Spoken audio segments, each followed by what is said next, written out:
का विधान देखिए। काल ने सर्पदंश के बहाने दो भाइयों की जान ले ली।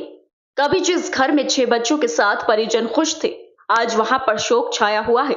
इस हादसे के बाद माता पिता का सपना चकनाचूर हो गया।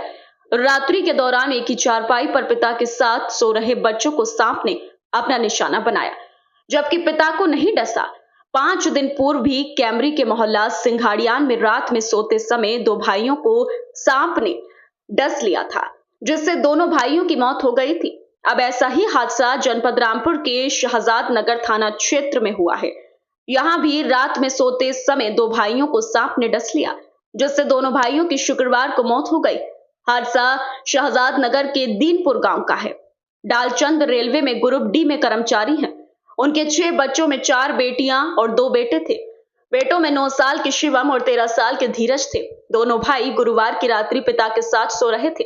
दोनों भाइयों को रात्रि के दौरान सांप ने डस लिया। दोनों भाइयों ने दर्द की शिकायत की, लेकिन परिजनों ने ध्यान नहीं दिया। सुबह दोनों को उल्टी होने पर पिता डालचंद चिकित्सक के यहाँ ले गए। तब पता चला कि दोनों भाइयों को सांप ने डसा है।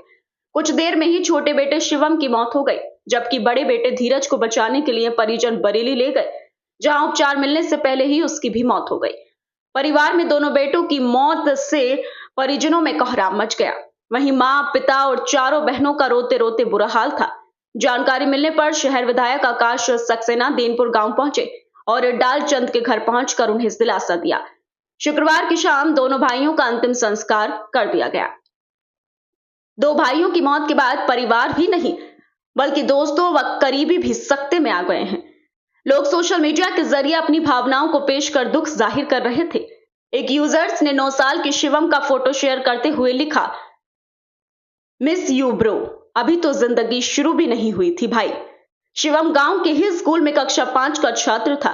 दोनों बच्चों के करीबियों ने उनके फोटो शेयर करते हुए दुख जाहिर किया है। शिवम का बड़ा भाई धीरज मनकरा गांव के राजकीय कॉलेज में कक्षा 9 में पढ़ाई करता था।